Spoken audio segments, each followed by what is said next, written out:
Hi friends, आपण समस्त को नमस्कार। आ गोटे नुआ वीडियो को आपण समस्त को स्वागत।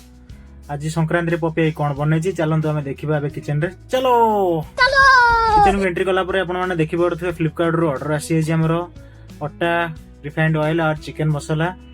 इठी भी आपण देखि पड़थि इठी छेले बइछि आ हमर इठी समय हम खाउछि। फास्ट समय खाइबा कथा ही खाइबो। आर देखि इठी हमरो पपी बहुत सारा खाद्य बनैछि जेहेतु आज संक्रांति बिना प्याज रसुण आज सब खाइबा है।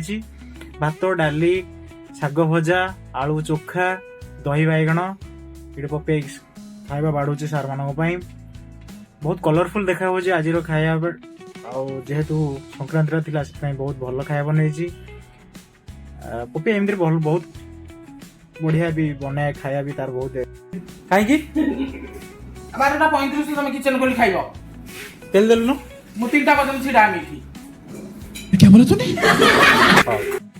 पपे आज बहुत रागी जेहेतु जल्दी खाया पड़े आस 2 जन स्टाफ से रागी रोचे। नमस्कार, देखा गोटे नुआ वीडियो रे।